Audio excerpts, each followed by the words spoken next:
नमस्ते। हमारे प्रभाव विमर्श पॉडकास्ट में आप सबका हार्दिक स्वागत है। हम सब स्पिरिचुअल बीइंग्स हैं, यूनिक हैं और हमारी यात्रा भी एक दूसरे से बिल्कुल अलग है, पर मंजिल एक है और वो है स्वयं की प्राप्ति, जो हमें ध्यान और इनर इंक्वायरी के माध्यम से ही मिल सकती है। हमारी सोसाइटी में ध्यान और स्पिरिचुअलिटी को एक अलग ही नज़रिए से देखा जाता है। ऐसा माना जाता है कि हमें अपने रिश्ते, अपनी सांसारिक जिम्मेदारियों को छोड़कर हिमालय पर्वत पर जाकर बस जाना होगा। अवेयरनेस और पर्याप्त नॉलेज ना होने के कारण लोग भटक भी जाते हैं। तो ऐसे में हमारा मार्ग, हमारा हाथ थामने आते हैं हमारे वो लोग जो ऑलरेडी उस यात्रा का एक्सपीरियंस कर चुके हैं। वो हैं मिस्टिक, हमारे स्पिरिचुअल मास्टर्स, गुरु। तो आज का पॉडकास्ट बहुत ही स्पेशल होने वाला है, क्योंकि ऐसे ही एक रियलाइज बीइंग स्पिरिचुअल मास्टर से हमारा साक्षात्कार होने वाला है और वो है हमारे परम पूज्य गुरुजी साक्षी श्री। तो गुरुजी, आपका स्वागत करते हैं और हमारा मार्गदर्शन करिए। Thank you. तो गुरुजी, सबसे पहला प्रश्न है, स्पिरिचुअलिटी या आध्यात्मिकता का मतलब क्या है? इसके बारे में समाज में धारणा है कि कोई इस मार्ग में तभी आ सकता है जब वह अपने रिश्तों से, सांसारिकता से अलग हो जाए, और एक अलग सी हिचक और डर भी व्याप्त हुए है इस विषय पर। आपके क्या राय है इस पे? बहुत ही महत्वपूर्ण प्रश्न है भावना जी। वास्तव में अध्यात्म के बारे में बड़ा भ्रम है। वास्तविकता में अध्यात्म का अर्थ होता है स्वयं की खोज। गहरे में देखें तो संपूर्ण अस्तित्व भावना जी दो आयामों में विभक्त किया जा सकता है। एक है यह संपूर्ण दृश्य जगत जो इन आँखों से दिखाई पड़ता है, और दूसरा है वह जो इस संपूर्ण दृश्य जगत को देखने वाला है। जो पदार्थ का जगत है, संपूर्ण पदार्थगत अस्तित्व है, उसकी खोज का नाम है विज्ञान। उसके संबंध में विशेष जानकारी का नाम है विज्ञान। और ये देखने वाला कौन है? क्या ये आंखें देख रही हैं? इन आंखों के पीछे देखने वाला कोई और है। ये आंखों के पीछे, आंखों की खिड़की से जो देख रहा है, ये कौन है? उसे जान लेने का विज्ञान है अध्यात्म। दूसरे शब्दों में कह सकते हैं कि spirituality is the science of the inner. अध्यात्म है अंतर की खोज का विज्ञान। इसे और स्पष्ट करने के लिए भावना जी मैं कहना चाहूँगा कि सामान्य व्यक्ति के जीवन के चार महत्वपूर्ण तल हैं। पहला तल है शरीर का तल। कुछ लोग सिर्फ शरीर के तल पर जीते हैं, जैसे पशु हैं, वे सिर्फ शरीर के तल पर जीते हैं। शरीर की आवश्यकता क्या है? शरीर की दो महत्वपूर्ण आवश्यकताएं हैं, एक भूख और दूसरा सेक्स। तो अगर हम इन्हीं दो आवश्यकताओं को पूरा करते रहने में ज़िंदगी बिता देते हैं तो समझ लेना कि हम पशु के तल पर जीते चले जा रहे हैं। सेक्स और फूड, सेक्स एंड हंगर। दूसरा तल है जहाँ से मनुष्य शुरू होता है, वह है मानसिक तल, मेंटल बॉडी, विचारों का तल। यानी व्यक्ति को सिर्फ शरीर ही नहीं, मानसिक आवश्यकताएं भी हैं। उसे तमाम सारी जानकारी चाहिए, ज्ञान चाहिए, गीता भी चाहिए, ग्रंथ भी चाहिए, विज्ञान भी चाहिए। उसकी खोज शुरू होती है।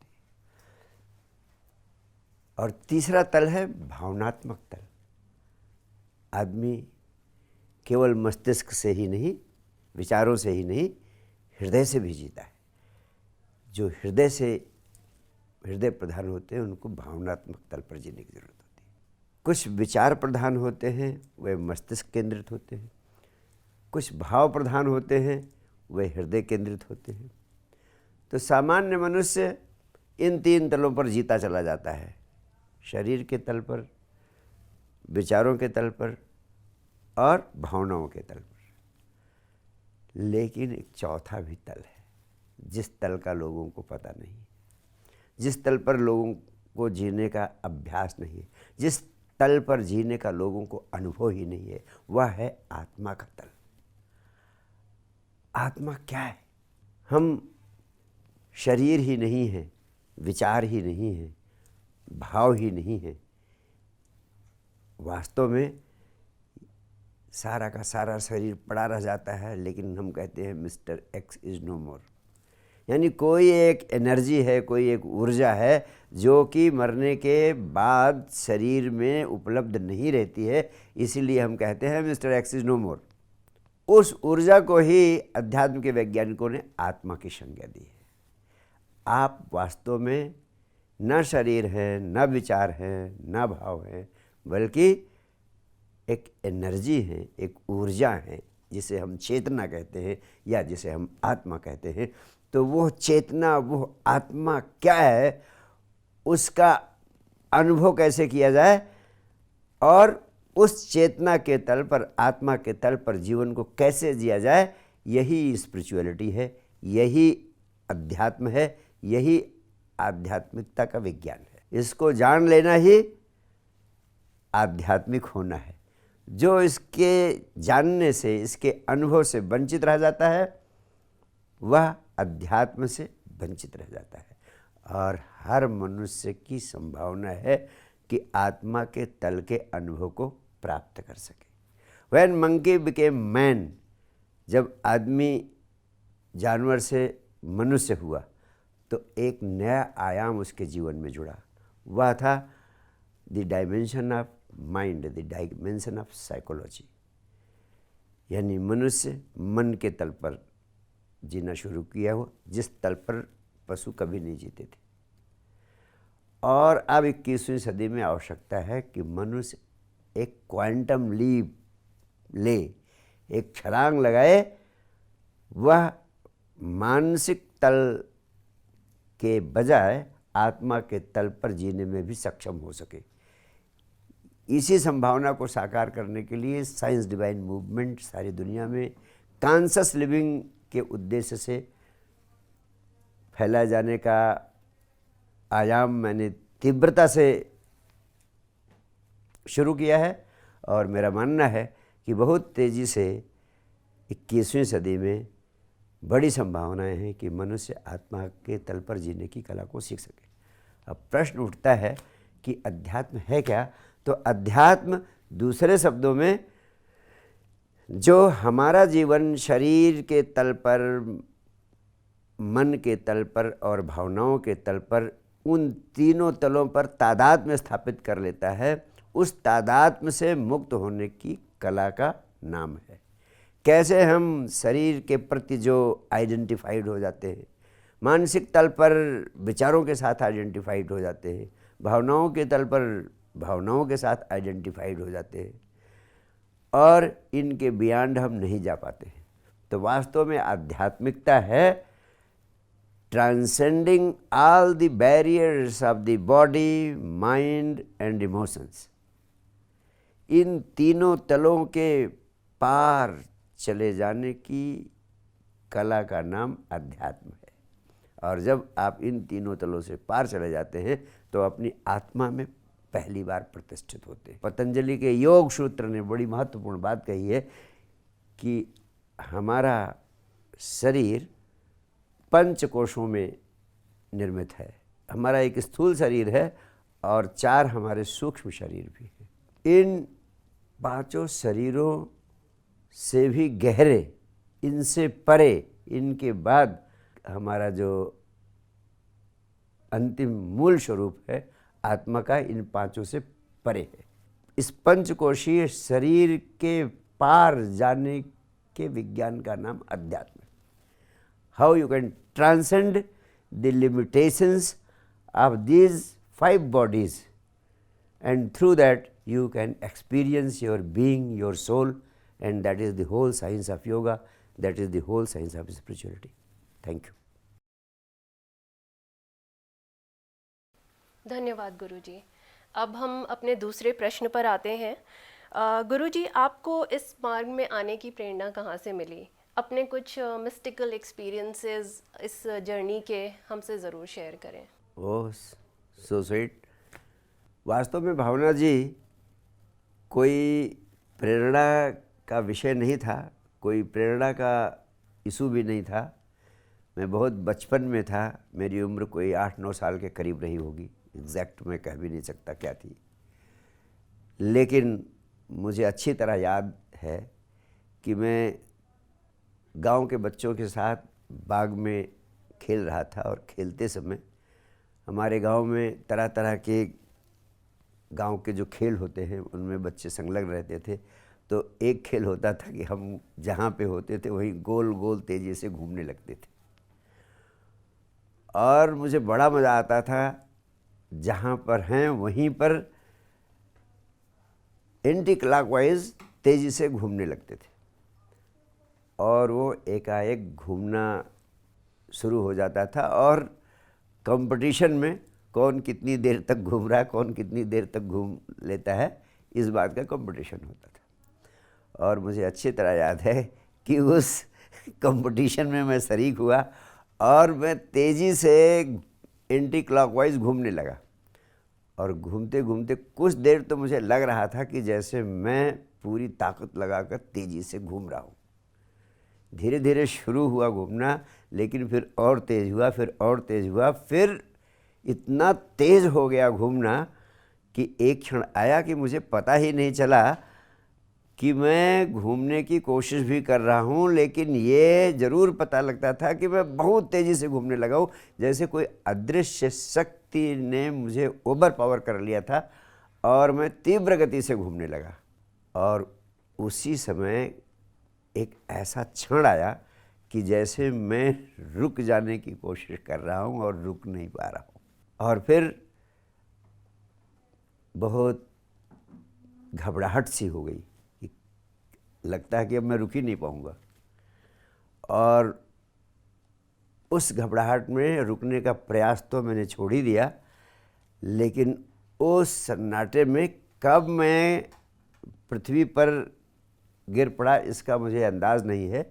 लेकिन हाँ, गिरने के बाद मैं जिस एक विशिष्ट अनुभूति से गुज़रा, जो विशेष अनुभव मुझे हुआ कि जैसे मैं एक अद्भुत आनंद की तरंग मुझे पकड़ चुकी थी, जिसे मैं शब्दों में व्यक्त नहीं कर सकता था। और कुछ देर, कोई 5-7 मिनट मैं उस अवस्था में रहा, और फिर धीरे धीरे धीरे धीरे मैं सामान्य रूप से उठा, भय समाप्त हुआ, और एक बहुत अद्भुत आनंद की तरंग मुझे घंटों घेरे रही। घंटों लग गए मुझे सामान्य होने में, और इतना छोटा था कि मैं किसी से कह भी नहीं सकता था कि क्या अनुभव हुआ, उसे शेयर भी किसी से नहीं कर सकता था। हाँ, अपने भाषा में, अपने भाव से मैंने जो कुछ संभव हुआ किसी को बताने का, वो बताने की कोशिश भी मैंने की, लेकिन कोई उसका अर्थ समझ नहीं सका। लेकिन मेरे प्राणों में ये ज़रूर प्यास पैदा हो गई थी, ये तत्परता पैदा हो गई थी जानने की कि आखिर ये इतनी अद्भुत चीज़, ये इतना अनुभव, ये अद्भुत आनंद ये आखिर है क्या। उसको मैं जब जब जहाँ जहाँ संभव हुआ खोजने की कोशिश की, फिर कई बार घूम घूम कर उस अनुभव को प्राप्त करने की कोशिश की, लेकिन दोबारा वो अनुभव मुझे घूमने से नहीं हुआ। उसको और लोगों से पूछता, जानने की कोशिश करता, फिर मेरे प्राणों में हुआ कहीं इसका किसी तरीके से भगवान से, आत्मा से, परमात्मा से कोई संबंध है, धर्म से, अध्यात्म से कोई संबंध है। ये सब जानने की प्यास हुई जब मैं थोड़ा बहुत धार्मिक आध्यात्मिक चीज़ें पढ़ने लगा, और कुछ बताया गया कि ये व्यक्ति को आत्मा को, परमात्मा को जान लेने पर परम आनंद की अनुभव होती है। तो मुझे कुछ ऐसा लगने लगा कि क्या ये परम आनंद हो, ऐसा तो नहीं होता जैसा मुझे एक बार हुआ था। और यही खोज मुझे बहुत कुछ पढ़ने के लिए, बहुत कुछ जानने के लिए, और बहुत सारे साधु संतों फ़कीरों के पास जाने के लिए भीतर से मजबूर करने लगी। और मैं विद्यार्थी जीवन से ही इस खोज में लग गया, और आप हैरान होगी जानकर कि पहली बार जब मैं अपने परम पूज्य गुरुदेव के संपर्क में आया तो पहली मुलाकात में ही मुझे उस तरंग की अनुभूति हुई जो उस 9 वर्ष की उम्र में उस विशेष घटना के समय हुई थी। तब मुझे पक्का पता चल गया कि यह वास्तव में एक आध्यात्मिक अनुभूति थी और उस आध्यात्मिक अनुभूति को किसी संबुद्ध सद्गुरु के सानिध्य में, उसके मार्गदर्शन में फिर से अनुभव किया जा सकता है। और मेरी सारी यात्रा वहीं से एक नया मोड़ ले लेती है। फिर मैं अध्यात्म के विज्ञान को पूरी तरह सद्गुरु के सानिध्य में समझने, अनुभव करने और उस खोए हुए अनुभव को पुनः प्राप्त करने की दिशा में सक्रिय हो जाता हूँ। यही मेरी आध्यात्मिक यात्रा है, यही मेरा मिस्टिकल एक्सपीरियंस है और ये वास्तव में बहुत अद्भुत है। ऐसे तो घटनाएं बहुत सारी रोज़ घटती रहती हैं। हाँ, इतना ज़रूर है कि सप्ताह में ज़रूर कोई न कोई व्यक्ति मुझसे मिलता है। जब मैं उसके हृदय को छू लेता हूँ, उसके आत्मा में यह अनुभव संप्रेषित हो जाता है कि जैसे मेरे उपस्थिति में बैठकर उसे कुछ इतनी अद्भुत अनुभूति हुई जैसे मुझे वह अनुभूति हुई थी जो बचपन में हुई थी। अक्सर मुझे हर सप्ताह, हर 10 दिन में, 15 दिन में कोई न कोई व्यक्ति मिलता है कि मेरी उपस्थिति में बैठे बैठे वो कहने लगता है कि मुझे यहाँ से जाने का मन नहीं हो रहा है। इसका सीधा सा अर्थ है कि कोई तरंग मेरे भीतर पैदा हो चुकी है सद्गुरु की कृपा से, जो खुले हृदय से, खुले भाव से हृदय खोलकर मेरे समक्ष बैठते हैं। वो तरंग उनको भी पकड़ लेती है और वह भीतर से आनंदित होते हैं। तो इसलिए यह अनुभव मुझे लगभग हर हफ्ते 10 दिन में वैसे ही मिलता रहता है जैसे कि मुझे बचपन में मिला था। और अब मेरा मानना है कि इस अनुभव के माध्यम से बहुत सारे लोगों का जीवन बदला जा सकता है। आपका यहाँ आना, मेरे साथ हार्ट टू हार्ट इंटरैक्ट करना और मेरे माध्यम से जो कुछ भी अनुभव आपको प्राप्त हो, उस अनुभव को इस पॉडकास्ट के माध्यम से सारी दुनिया तक फैलाने का जो संकल्प आपके प्राणों में आया है, वो भी मुझे लगता है संभवतः उसी श्रृंखला का परिणाम है। गुरुजी, आपकी एक एक्सटेंडेड फैमिली है, आपकी सोशल लाइफ है, आपकी स्पिरिचुअल लाइफ है। इतनी सारी चीज़ों को आप कैसे मैनेज करते हैं, बैलेंस करते हैं? वास्तव में भावना जी, ये जीवन को खंडों खंडों में देखने की हमारी आदत पड़ गई है। वास्तव में social life, family life, spiritual life, ये सब चीज़ें कोई अलग अलग लाइफ नहीं होती हैं। लाइफ तो एक ही होती है। आप एक ही हैं। आप इस कमरे में हैं तो इस कमरे की बात करेंगी, दूसरे कमरे में जाएंगी जहाँ बच्चे बैठे होंगे तो बच्चों के साथ होने पर बच्चों के ज़िंदगी से संबंधित बातें करेंगी। जहाँ जाएंगे, जिस तरह के वातावरण में होंगी, उस तरह के वातावरण में आप बात करेंगी, काम करेंगी, व्यवहार करेंगी। जीवन तो आपका एक ही है। आप वही भावना हो जो इनसाइड आउट निर्मित हो चुकी हो और जैसी तुम हो, भीतर से बाहर से कुल मिलाकर एक इकाई हो, एक भावना हो और तुम जिंदगी विभिन्न आयामों में जीने के लिए निर्मित की गई हो। तुम विभिन्न कमरों में जाकर उस कमरे की आबो हवा, उस कमरे की आवश्यकता के अनुरूप व्यवहार करने के लिए स्वतंत्र हो। तो जब आप फैमिली लाइफ को डील करती हैं, आप वही रहती हैं। जब आप सोशल लाइफ को डील करती हैं, तब भी आप वही रहती हैं। जब आप एकांत में होती हैं, तब भी आप वही रहती हैं। तो मुख्य प्रश्न ये नहीं है कि हम जिंदगी के विभिन्न आयामों को, पारिवारिक आयाम को या सामाजिक आयाम को या आध्यात्मिक आयाम को अलग ढंग से नहीं जीते। क्या आप सामाजिक लोगों के साथ इंटरेक्ट करती हैं तो कुछ आपको चेंज करना पड़ता है। जैसी आप होती हो वैसी तो जाती हो।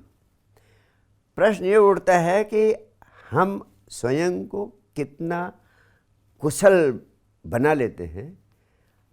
हम अपने जीवन को शरीर के तल पर, मानसिक तल पर, भावनात्मक तल पर, आत्मा के तल पर कितना स्वस्थ कर लेते हैं कि जिंदगी के सभी उत्तरदायित्वों को कुशलतापूर्वक जी लेते हैं। जो मूलभूत आवश्यकता है वो सिर्फ इतनी है कि हम शरीर को कैसे स्वस्थ रखें, हम मानसिक तल पर कैसे स्वस्थ हों, हम भावनात्मक तल पर कैसे स्वस्थ हों। और जब तीनों तलों पर हम स्वस्थ हो जाएं, तीनों तलों पर शुद्ध हो जाएं, तीनों तलों में हमारे हार्मनी हो, एक लयता हो, जब हम इन तीनों तलों पर हार्मनी को, एक लयता को स्थापित कर लेते हैं तो स्वाभाविक परिणाम होता है कि हम आत्मा के तल पर जीने लगते हैं।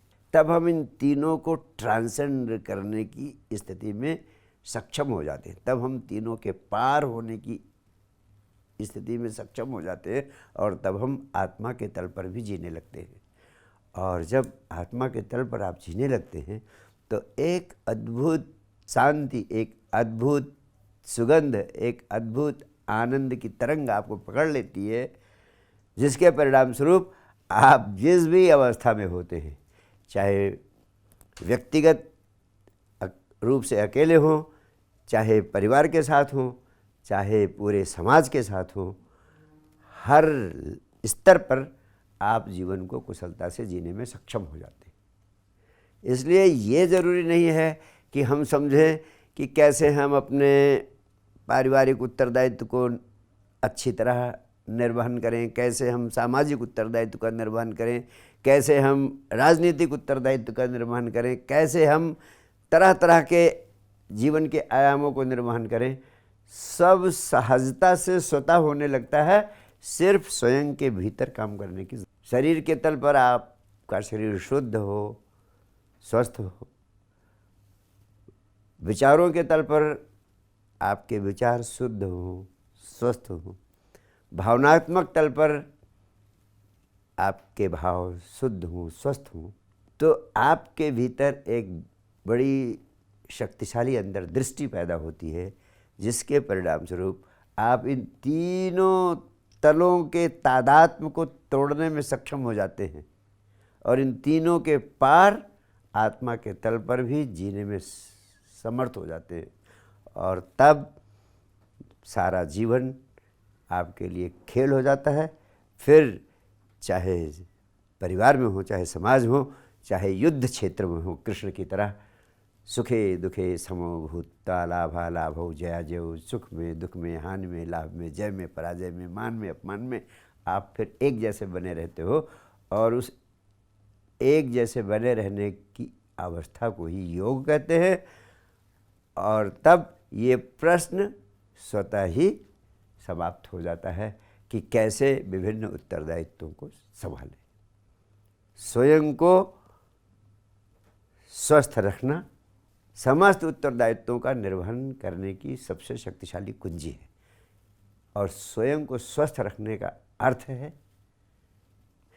अपने जीवन के तीनों तलों से होते हुए आत्मा के तल में यानी स्वयं में स्थित हो जाना है। इसीलिए स्वास्थ्य जैसा शब्द दुनिया की किसी भाषा में नहीं। स्वास्थ्य का अर्थ हमने बताया स्वयं में स्थित हो जाना। और जगह स्वास्थ्य के लिए लोग हीलिंग का प्रयोग करते हैं, यानी कोई बीमारी है तो उस बीमारी से मुक्त हो जाना स्वास्थ्य। हमारे यहाँ बीमारी से मुक्त हो जाना स्वास्थ्य नहीं कहा गया। जो स्वयं में स्थित हो जाए वही स्वस्थ है, क्योंकि जो स्वयं में स्थित नहीं है तो समझ लेना वो बीमारियों में उलझा है। अगर आप if you are identified with your body, आप शरीर को ही, बॉडी को ही भावना समझती हो, तो केवल सेक्स और हंगर इसी को पूरा करने में एक पशु जैसा जीवन आपका बीतने लगेगा। लेकिन अगर आप इससे आगे विचारों के तल पर, भावनाओं के तल पर जा सके और उनके साथ भी आइडेंटिफाइड ना रहे, उन्हें ही अपनी सीमा ना मान लें। आपका अस्तित्व विचारों से भी अलग है, आपका अस्तित्व भावनाओं से भी अलग है। आप अपने शरीर को भी अलग खड़े होकर देख सकें कि मैं शरीर नहीं हूँ। आप देख सकें कि मैं विचार भी नहीं हूँ, विचारों से अलग मेरा होना है। आप देख सकें कि ये जो क्रोध, लोभ, ईर्ष्या आदि भावनाएं होती हैं, ये भावनाएं भी मैं नहीं हूँ, इनसे भी अलग मेरा अस्तित्व है। अपने क्रोध को बाहर खड़े होकर देख सके कि अब इस शरीर में क्रोध प्रवेश कर रहा है, तो आप शरीर की सीमाओं से मुक्त होती जाएंगी, विचार की सीमाओं से मुक्त होती जाएंगी, भावनाओं की सीमाओं से मुक्त होती जाएंगी। और जब इन सीमाओं से मुक्त हो जाती हैं, तब आपका स्वयं में प्रवेश होता है, तब आप स्वयं में स्थित हो पाती है और तब सच्चे अर्थों में आप स्वस्थ हो जाती है। तो स्वस्थ हो जाना ही इन सारे उत्तरदायित्वों को, जिन्हें आप कहते हैं भौतिक जीवन के तल पर सामाजिक दायित्वों को, पारिवारिक दायित्वों को, कैरियर के दायित्वों को निर्वहन करना, ये सब अर्थहीन हो जाते हैं। आप जहाँ रहती हो, जो करती हो, स्वस्थ अवस्था में, स्वस्थ भावदशा में करती हो और सब सहजता से, सरलता से, स्वतः संभव होता चला जाता है। Thank you. बहुत सुंदर गुरुजी। पर इसमें एक प्रश्न और आता है कि हमारी बहुत भागदौड़ की ज़िंदगी है, लोग बहुत प्रैक्टिकल हो गए हैं, तो इस दिशा में आने के लिए हमारा फर्स्ट स्टेप क्या हो, एक छोटा सा स्टेप जिससे हम आगे चल के और हम उसे विकसित कर सकें, इस क्वालिटी को। जैसे मैंने कहा कि स्वस्थ होने का अर्थ है स्वयं में स्थित होने की कला को सीख लेना। तो पहला स्टेप वहीं से शुरू हो सकता है जहाँ पर आप हो। सबसे पहले हर व्यक्ति भौतिक शरीर के तल पर, तो सारी अध्यात्म की यात्रा भौतिक शरीर से ही शुरू होनी चाहिए, क्योंकि अध्यात्म के वैज्ञानिकों ने कहा है शरीर माध्यम खलु धर्म साधनम। इस शरीर से ही सब प्रकार के धर्म की साधना संभव है। इसलिए शरीर को स्वस्थ रखना और धीरे धीरे शरीर की क्रियाओं के प्रति साक्षी भाव को साधना कि मैं शरीर नहीं हूँ, ये पहला स्टेप। शरीर को स्वस्थ रखने के लिए सम्यक आहार, सम्यक व्यायाम, सम्यक विश्राम, ये 3 चीज़ें महत्वपूर्ण है। 3 चीज़ों पर हर व्यक्ति को फोकस करना चाहिए। यानी वो उसका आहार सम्यक होना चाहिए।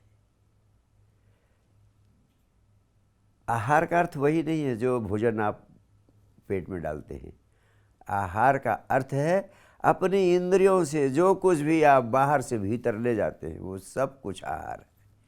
भोजन आप बाहर ले जाते हैं मुंह से, जो कुछ देखते हैं आँखों से वो भी आपके भीतर प्रवेश करता है, जो कुछ सुनते हैं कानों से वो सब भी आपके भीतर प्रवेश करता है, जिन चीज़ों को टच करते हैं आप स्पर्श के माध्यम से वो सब भी आपके भीतर प्रवेश करता है, जो पढ़ते हैं आप वो भी आपके भीतर प्रवेश करता है।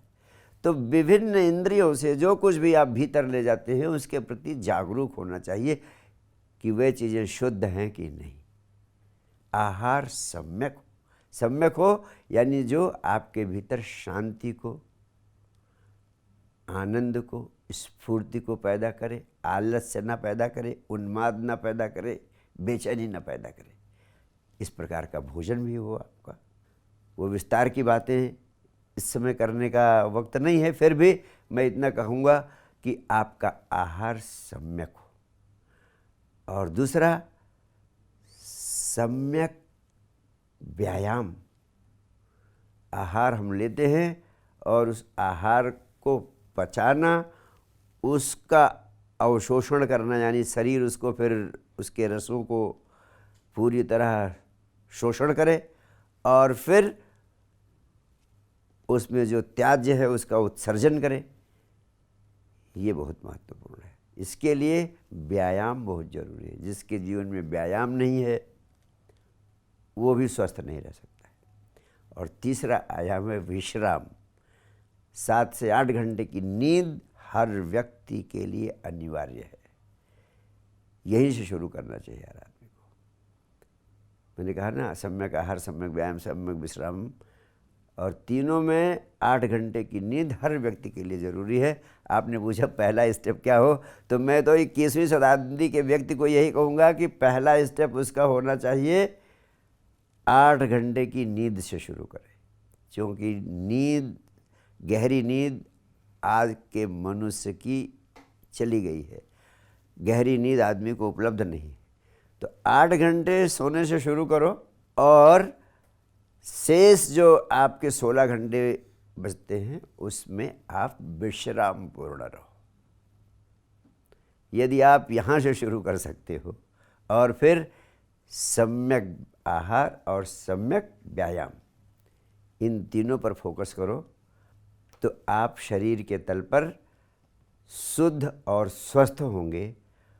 और शुद्ध और स्वस्थ होने के साथ साथ आपको एक आध्यात्मिक साधना भी दे रहा हूँ प्रारंभ करने के लिए, कि आपको याद रखना है कि आपका शरीर शुद्ध और स्वस्थ हो, जिसके लिए सम्यक आहार, सम्यक व्यायाम, सम्यक विश्राम का अभ्यास करें।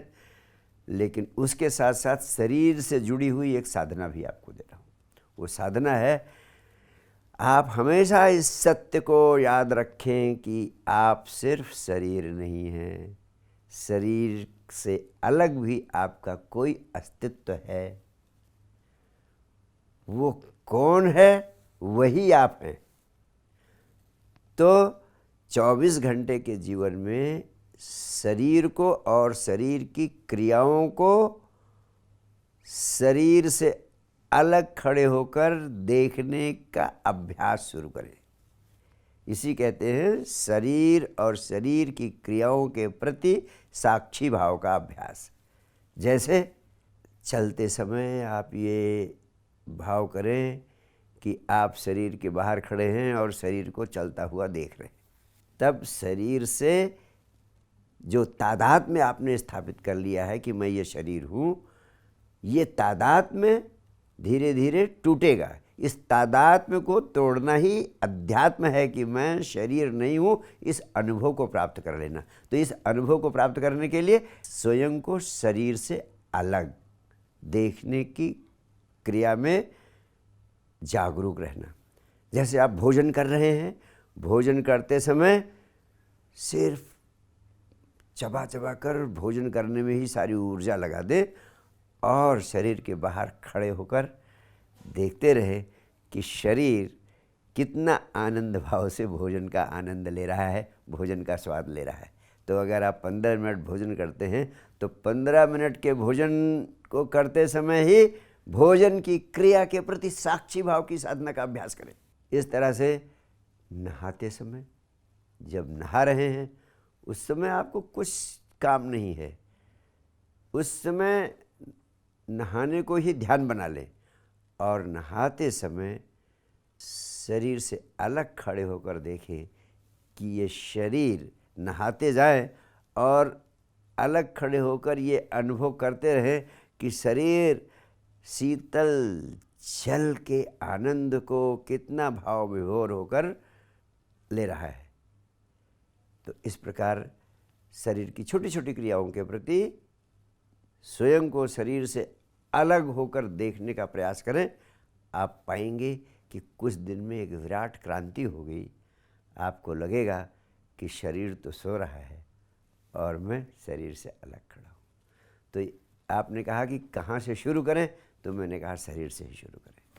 शरीर को स्वस्थ रखें और शुद्ध रखें और उसके साथ साथ शरीर और उसकी क्रियाओं के प्रति साक्षी भाव का अभ्यास करें। Thank you. तो हमारा नेक्स्ट क्वेश्चन है, एक व्यक्ति के जीवन में गुरु की क्या भूमिका होती है? गुरु कौन है? आजकल हर कोई अपने आप को गुरु बोलता है। क्या बिना गुरु के हमें आध्यात्मिक ज्ञान नहीं मिलता? भावना जी, गुरु शब्द वास्तव में बहुत महत्वपूर्ण है और मोटे तौर पर तो मैं इतना ही कहना चाहूँगा कि गुरु का अर्थ होता है ज्ञान देने वाला। तो आप इस जीवन में प्रकट होते हैं आपको कुछ पहले से पता नहीं होता है, सब चीज़ का आपको ज्ञान दिया जाता है। तो ज्ञान प्राप्त करना तो महत्वपूर्ण है, और जो ज्ञान दे वही गुरु है। तो आपको इस जीवन को संचालित करने के लिए तरह तरह के ज्ञान की आवश्यकता पड़ती है। आपको जीविकोपार्जन के लिए ज्ञान की आवश्यकता पड़ती है, उसके लिए भी गुरु ज़रूरी होता है। इसी तरीके से जो भी काम आप करते हैं, हर काम को करने के लिए ज्ञान की आवश्यकता होती है, और ज्ञान देने वाला गुरु है। इसे हम सामान्य गुरु कहते हैं। उसको दुनिया के अन्य देशों में टीचर या गाइड या ट्रेनर की संज्ञा दी गई है, लेकिन हम पहली कौम है जिसने गुरु शब्द का आविष्कार किया। गुरु का अर्थ सिर्फ ज्ञान देना नहीं, गुरु का अर्थ सिर्फ ट्रेन करना नहीं है, गुरु का अर्थ सिर्फ शिक्षा देना नहीं। गुरु का जिन अर्थों में भारतवर्ष की धरती पर प्रयोग हुआ, उसका मूल उद्देश्य था कि जो जीवन का परम ज्ञान है, उसे देने वाले व्यक्ति को हमने गुरु की संज्ञा दी। और जीवन का परम ज्ञान क्या है? जीवन का सबसे बड़ा अनुभव क्या है? जीवन की सबसे बड़ी ज्ञान की संपदा क्या है? वह संपदा है स्वयं को जान लेना, और स्वयं को जान लेना ही परमात्मा को जान लेना है। तो हमने स्वयं का ज्ञान उपलब्ध कराने वाले व्यक्ति को गुरु की संज्ञा दी।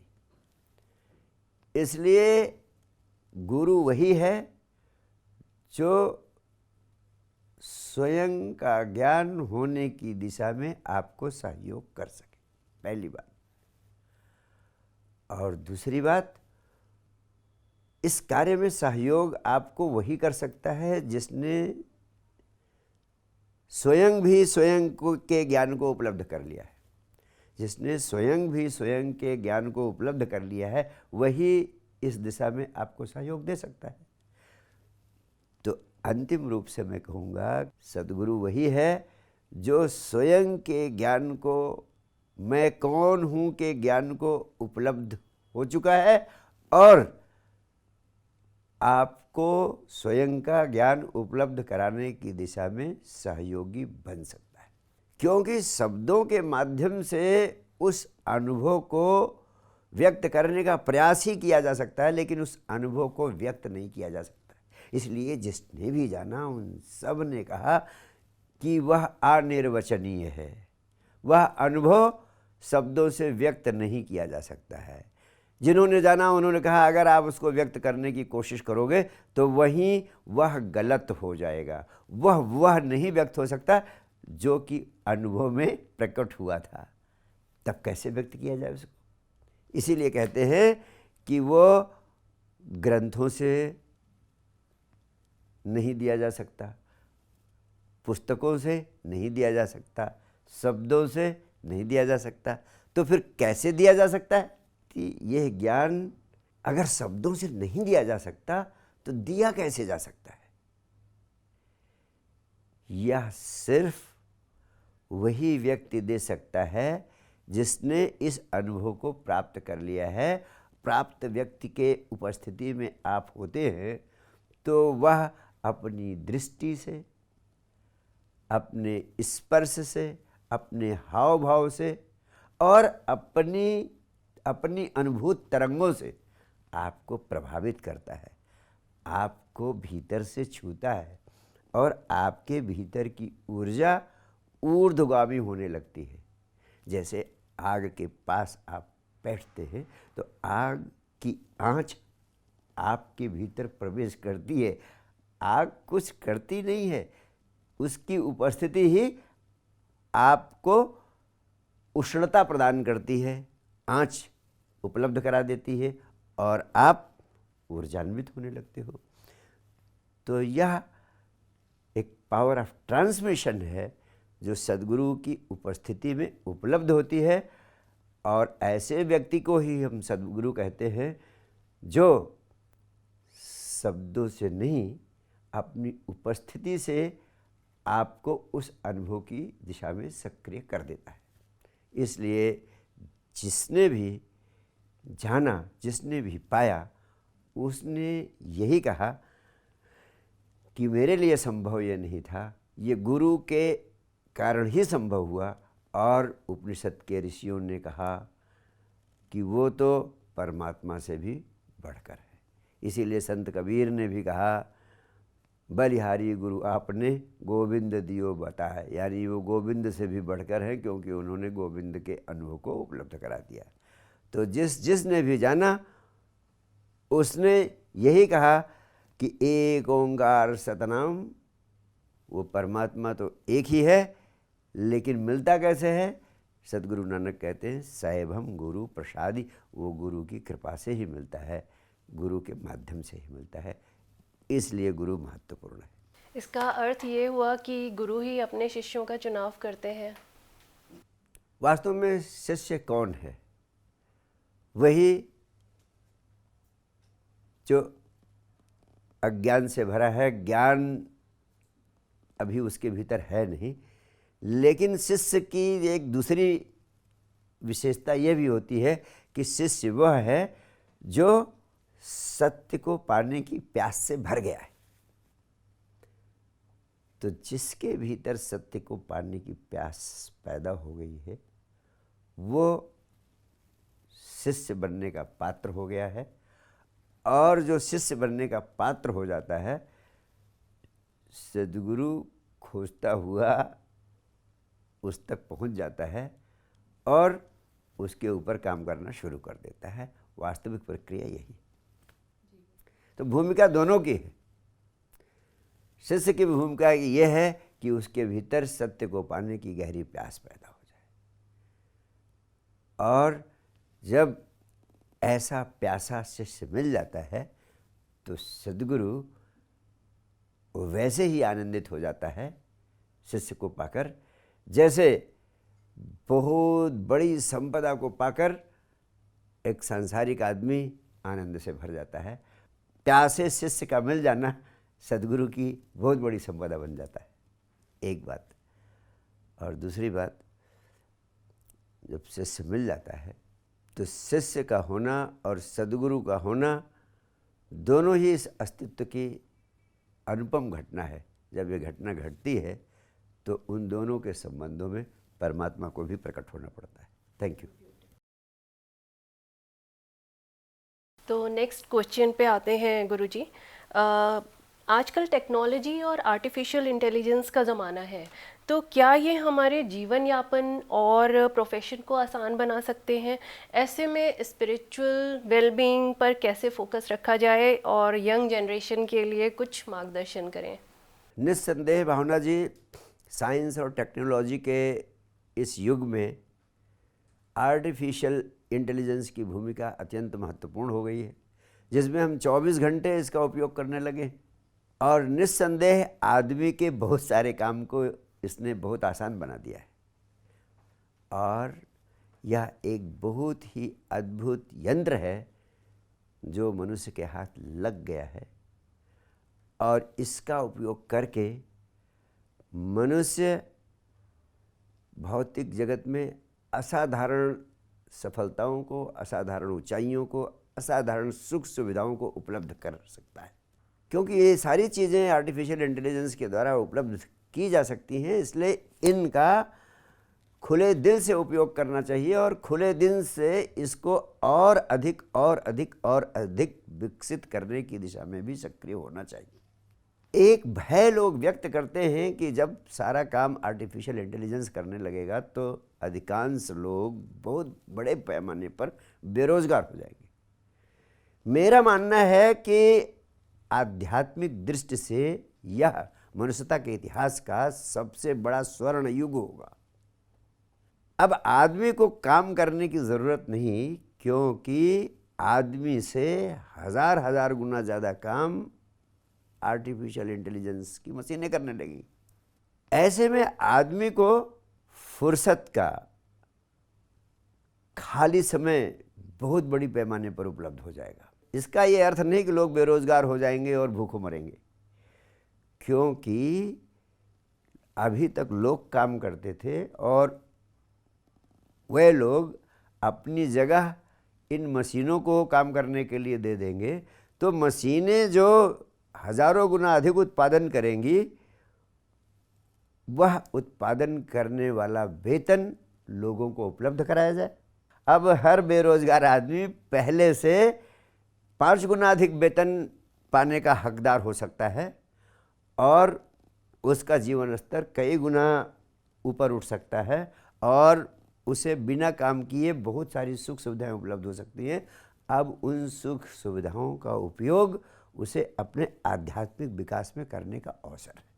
अभी मैं लोगों से कहता हूँ कि ध्यान करें और be in state of total relaxation, तो कहते हैं कि being in state of total relaxation impossible, क्योंकि 24 घंटे का तनाव है।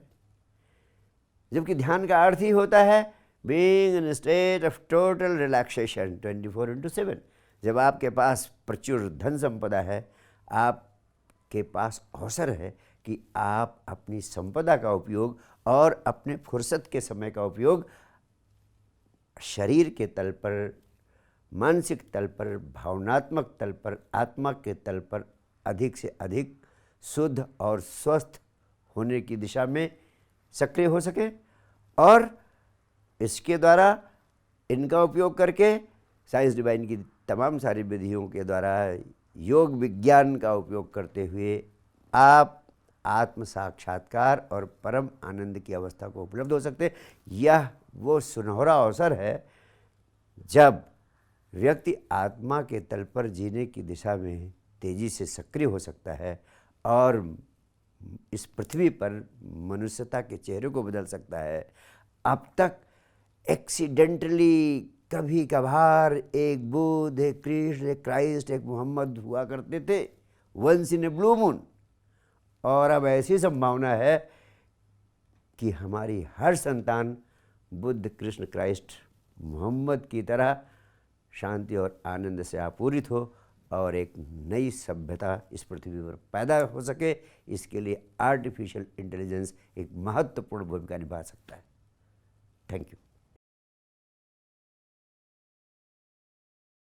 तो क्या गुरुजी हम ये कह सकते हैं कि हम वापस वैदिक काल में आ गए हैं, जहाँ पे ये सारी सुविधाएं थीं और मनुष्य एक्चुअली वो हमेशा ध्यान में रहता था?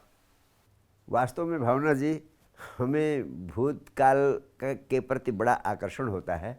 हमें लगता है कि भूतकाल में सब कुछ बहुत अच्छा था और वर्तमान में सब कुछ नष्ट भ्रष्ट हो चुका है। लेकिन वास्तव में गौर से देखें तो हम आज भी पुराने ज़मानों की तुलना में कई गुना अधिक विकास की अवस्था को उपलब्ध हो चुके हैं। केवल शरीर के तल पर ही नहीं, भौतिक सुख सुविधाओं में नहीं।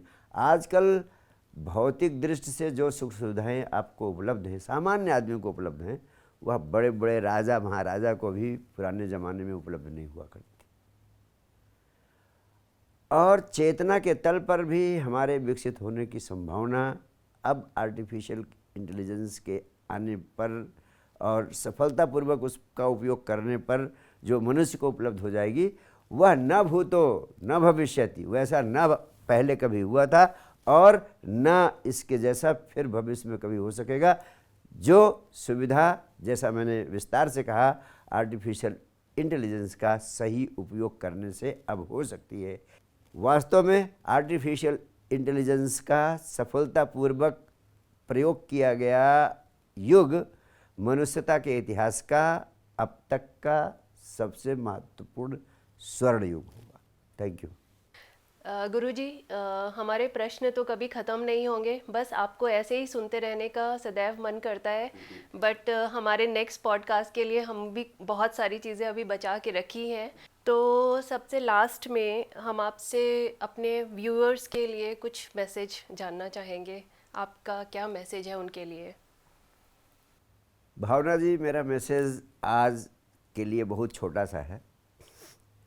जिंदगी बड़ी छोटी है, समय बहुत कम है, काम बहुत सारे हैं, उलझाव तो और भी अधिक है, और अधिकांश लोग इस जिंदगी की भाग दौड़ में अनावश्यक चीज़ों में इतना उलझ जाते हैं कि इस पृथ्वी पर जो जीवन मिला था उस जीवन से पूरी तरह वंचित होते, और जब डेथ बेड पर होते हैं तो बहुत पछताते हैं कि एक अद्भुत अनमोल जीवन मिला था लेकिन यह व्यर्थ ही चला गया। यहाँ तक कि बड़े बड़े वैज्ञानिक भी मृत्यु के क्षणों में इसी पीड़ा के साथ संसार को छोड़े हैं कि जो अद्भुत समय मिला था उसका उपयोग नहीं कर पाए। इसलिए मैं हर श्रोता को यह संदेश देना चाहता हूँ कि आज अभी यहीं इसी क्षण ये तय कर लें, what are the essentials and what are the non essentials of life. जिंदगी की जो एसेंशियल चीज़ें हैं उन पर गौर करें, इतना गौर करें कि ये चीज़ें हमारी ज़िंदगी के लिए अनिवार्य हैं। ऐसा न हो कि इनको किए बिना और इनके अनुभव को उपलब्ध हुए बिना मैं संसार से चला जाऊं। इसलिए जो एसेंशियल्स हैं उन पर फोकस करें, जो नॉन एसेंशियल्स हैं उनको इग्नोर करें, उनमें उलझे नहीं, तो वास्तव में इस जीवन को वे सार्थक कर सकेंगे। और मेरा हार्दिक सुझाव है कि ध्यान एकमात्र महा औषधि है जो हर व्यक्ति के लिए जीवन के लिए जरूरी नहीं, अनिवार्य है। और मेरा मानना है कि ध्यान एकमात्र महा औषधि है जो हर व्यक्ति के लिए अनिवार्य है। इस औषधि का उपयोग करके परम आनंद की संपदा आपको मिल सकती है और भौतिक जीवन के सभी कामों में सफलता की और समृद्धि की ऊंचाइयों पर भी पहुंचने में यह सहयोगी है। इसलिए मैं हमेशा कहता हूँ, ध्यान है तो सब कुछ, ध्यान नहीं तो कुछ भी नहीं। सब कुछ करना, लेकिन प्रातःकाल सोकर उठते ही ध्यान के अभ्यास को मत भूल जाना, ध्यान अवश्य करना। Thank you. बहुत बहुत धन्यवाद गुरुजी। और मुझे पूर्ण आशा है कि अगर हम इन सारी बातों को आत्मसात कर लें तो हमारा जीवन और अधिक सुंदर और अधिक आनंदित हो जाएगा। थैंक यू, बहुत बहुत धन्यवाद गुरुजी।